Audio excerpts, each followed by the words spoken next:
Because of the way the universe is created, we each of us live in two worlds at the same time. We have to live in the outer life of our own bodies and the inner life of our own souls.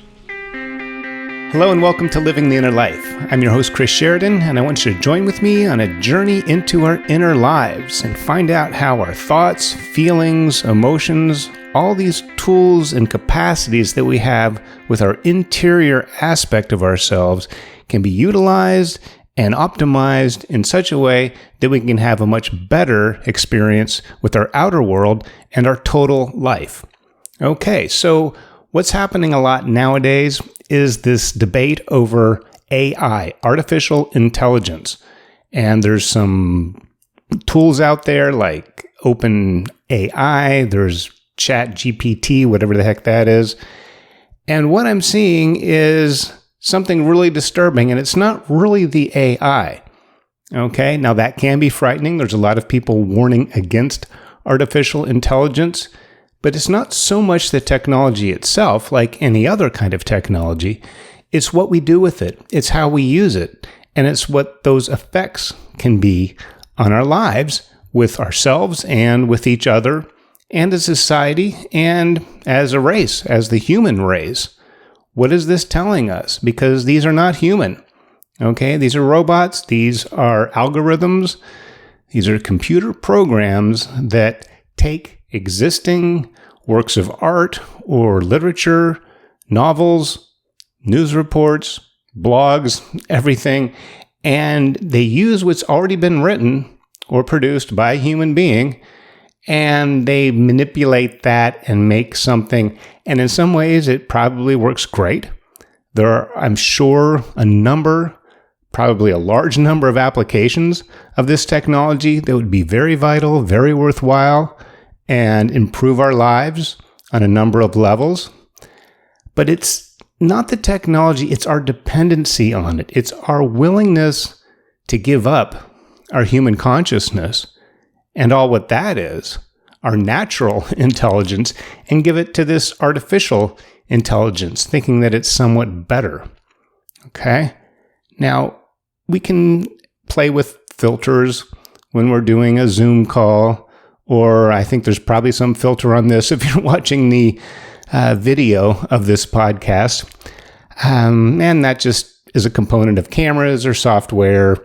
It's kind of a normal thing because lighting, depending on how you use your lighting can be harsh, lighting can be very unforgiving, and it can actually make you look worse. It can make you look really harsh if it's not the right kind of lighting.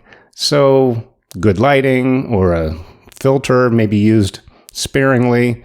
And even if you have a crazy filter on, why not? That's fun. That's everything. But it doesn't replace who we are. It doesn't replace your face. All right? Just like we don't want artificial intelligence to replace our natural human intelligence, our consciousness. All right? And to give you an example, and I've talked about this in an early podcast, it's the dependency on that. It's the deferring to the artificial first, or even only, like completely discount our human consciousness and move it towards this machine or artificial intelligence, this AI. And that has even happened with existing technologies that have been around for a long time, like X-rays. I, at one point, about 15 years ago, got a little angry and punched a countertop with my right hand, and it hurt really bad, and it hurt for a couple days, and finally I went into the emergency room. I was out of town, so I went into the emergency room and wanted to see a doctor, and she was like, okay, let's get you into X-ray, and we'll take a look. And I'm like, well, don't you want to look at it? And he goes, well, look at the X-ray. Okay, I thought that was maybe protocol or liability concerns, and it's good to be thorough. Why not? So she took a number of X-rays, and when I talked to her afterwards, she's like, well, I didn't see a break. I don't think your hand or your wrist or I guess it was a knuckle, was broken at all. And I said, well, now do you want to take a look? And I just held up my hand, and she looked at it for half a second and goes, oh yeah, it looks like you broke it. And here it is that her human intelligence Okay, and she's a trained doctor. I'm sure she went to school. She had to. She's certified and everything. Was better than the X-ray and all this machinery and diagnostic equipment. Her personal human equipment was much better and gave the right diagnosis, was able to identify exactly what was wrong. And she talked to me and looked at the actual injured part. Better than the X-ray. She had more information, better information from her own eyes and her own intuition, and probably most likely her own experience, whether she's seen breaks like this before or read about them or studied them during her residency and going to medical school. So what disturbed me was that there was this complete reliance, this transfer of power. She totally laid down her own intelligence and gave it up to this X-ray. And I looked at the X-ray, and the X-ray didn't tell me this. And her eyes did, though. So this is a great example, and it's one that I personally experienced. And I've remembered that. It was 15 years ago before. AI has been around for a long time, but it hasn't really gotten to the point to where it's kind of an issue like it is now. But I always remembered that. And I'm going to always remember because that's a touchstone. That's an example of what can happen when we don't rely on our human consciousness and instead give it up to the machine. Give it up to an artificial intelligence that, yes, was created by a human or this X-ray machine that's supposed to look in and tell you something or show you something that you can't see with your own eyes. I'm not against medical diagnostic equipment. It's great if it's used properly, in concert, in harmony with the human intelligence. Then you have the best of both. But what's happened is, and this has happened over time, this is certainly a result of technology, the Industrial Revolution, going back to the Renaissance, or even before then, and at different periods of time, different civilizations. There's been rise and fall of technology and this knowledge. But there's always been human intuition. There's always been our human consciousness. And at a time before we had so much technology, we had to rely more and more, mostly, on our human consciousness. All right, before telescopes, you had to infer what some of these objects in the sky were and what they were doing and maybe what they were made of. Before microscopes, you maybe could sense that there was a little bug or a virus or a germ that was causing something, but you had to interpolate. You had to extrapolate that from what you could see. If you didn't have the instrument, you still had this instrument of perception. And it's my belief, of course, this is living the inner life because that's what I'm all about, is that we actually have way more than we've ever developed. Maybe we have in earlier times. Like I said, I know we relied more because we had to on experience, on intuition. Okay, sometimes you can just get a feeling for something, a sense of something, especially if you're trained in a field.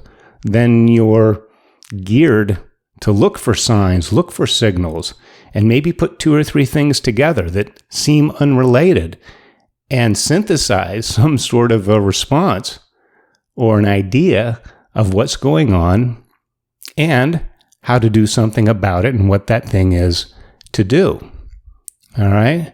So I see this trend continuing, and I think it's gotten really to a scary point now, okay? No matter how scary AI is, it's giving up and really just ignoring or not even being aware of the fact that we have an incredible instrument in our mind, in our consciousness, in our heart, in our bodies, in our magnetic field.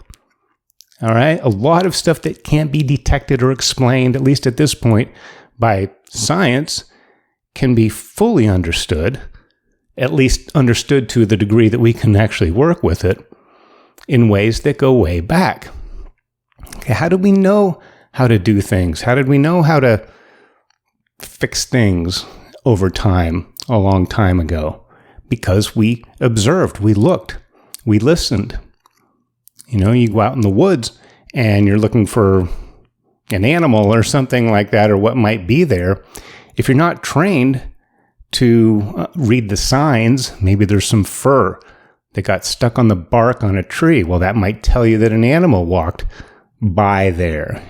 And somebody who really knows what they're doing and really has that experience, as we have had for centuries, and it got passed down because people lived a lot closer to nature then, you were able to tell which animals went through, where they were going, and maybe how many there were, all from these clues that your average person nowadays wouldn't even recognize. Now you take a scientific person, and then you're going to go out there in the field, and you have an infrared detector, and you have a camera thing, and you have a tripwire, and you have all this data and all this stuff. Again, can be great. It can be used in a really awesome way. But if you're only relying on that, then you're dependent on the equipment. Equipment may break down, it may give a false read, or it may just not detect what it is you're looking for or trying to find out when these clues are all around you, but you're not able to detect it. All right? So I really want to explore this further. And of course, living the inner life, this podcast is all about finding out what these capacities are with our consciousness and how we can use them and how we can develop them even further. Now, I think they're already developed. I think we already have them, just like we already have muscles.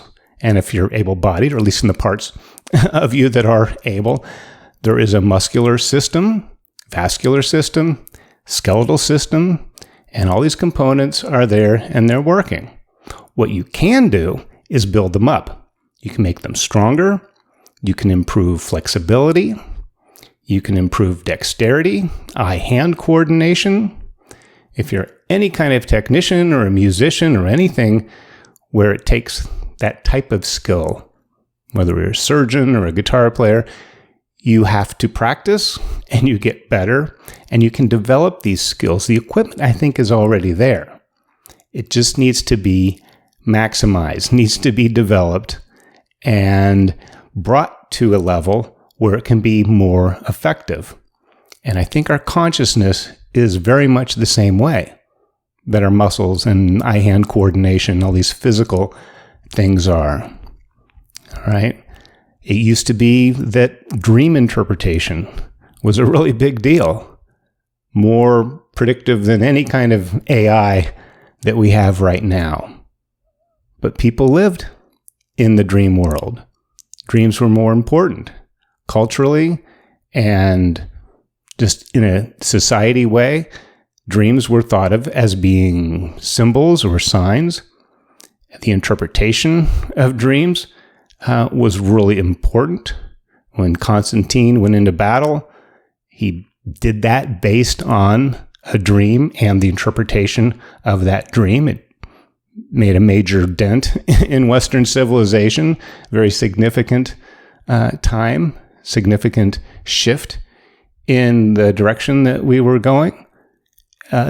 Ramifications of that are still felt today. All right?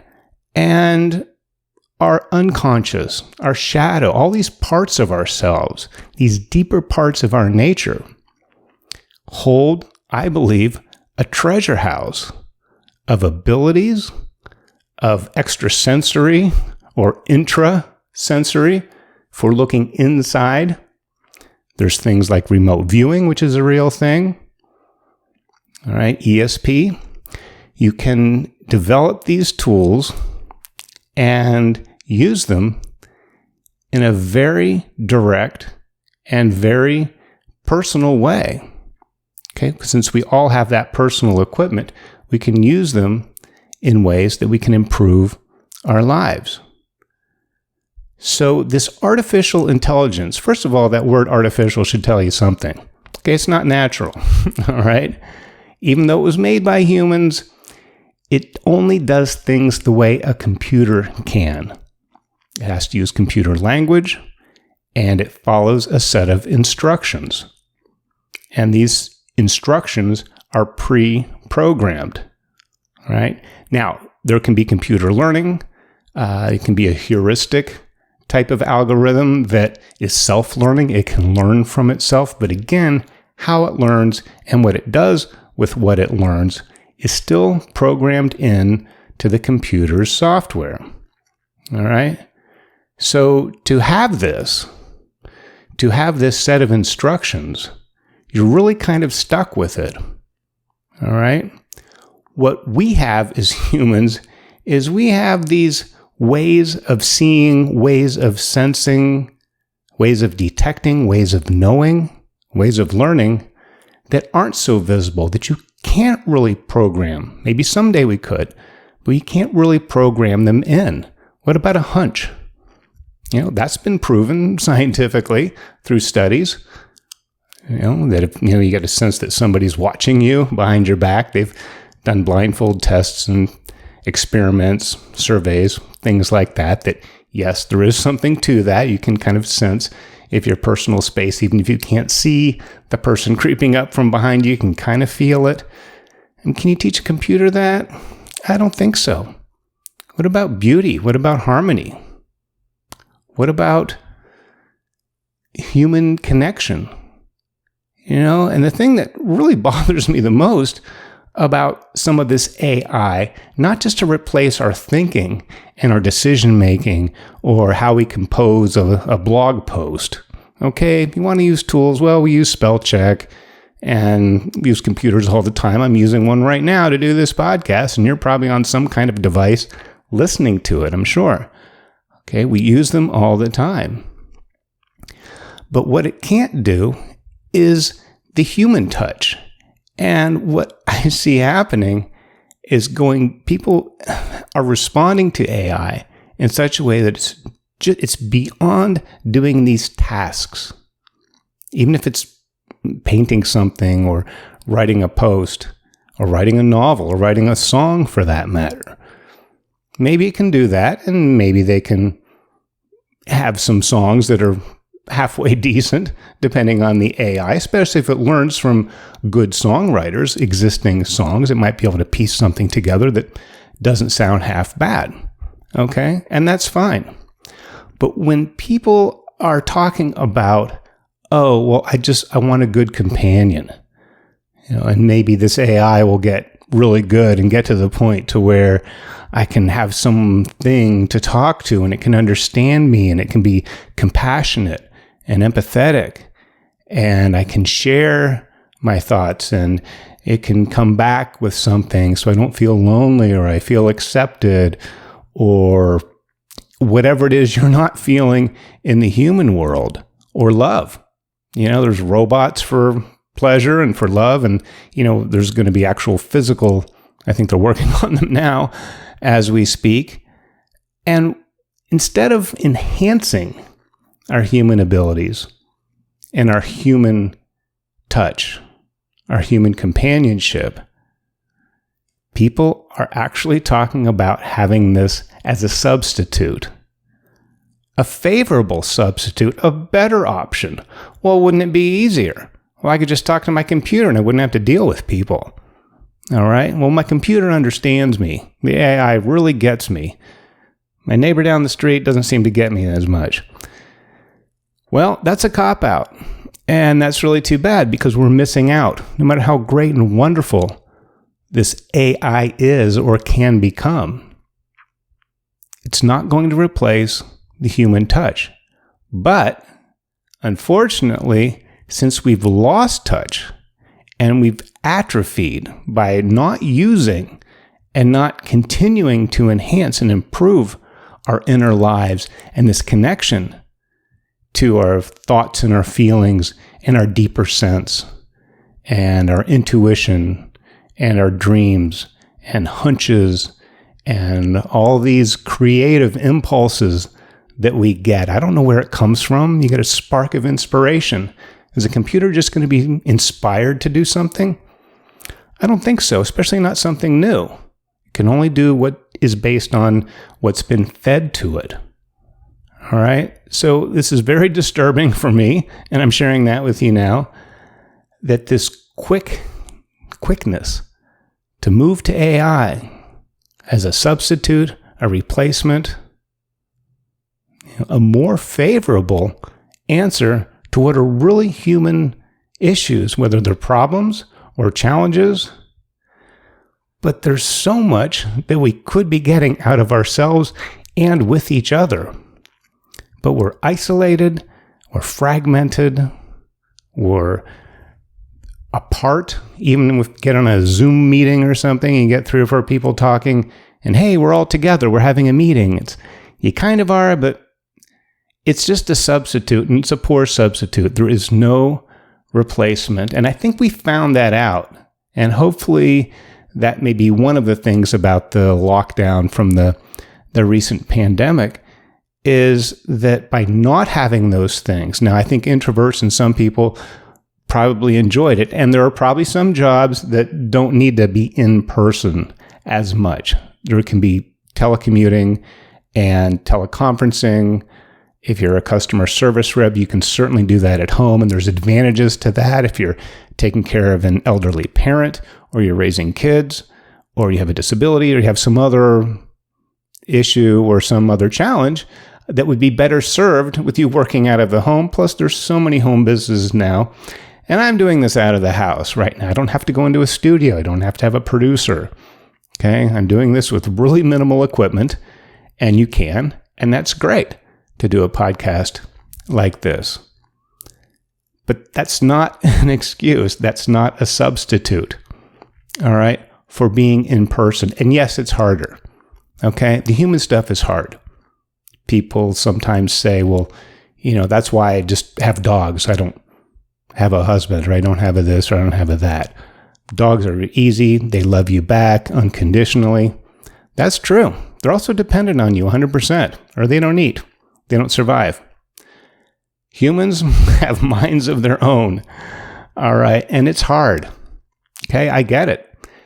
And the reason why it's so hard now is because we've lost touch with those parts of ourselves and that connection with each other. But maybe by the lockdown and being pulled apart from that, not going to restaurants, not going to schools, that now that everything is sort of back, I guess, in some version of normality, that we're seeing the benefits, that actually, yeah, this is better. It's nice to be back. It's nice to see a face. It's nice to breathe the same air as somebody and share physical space with somebody. It can be so powerful. But we're also not spending that time with our inner space, with ourselves. Okay, so this is about human consciousness. I'm not against AI. I love computers.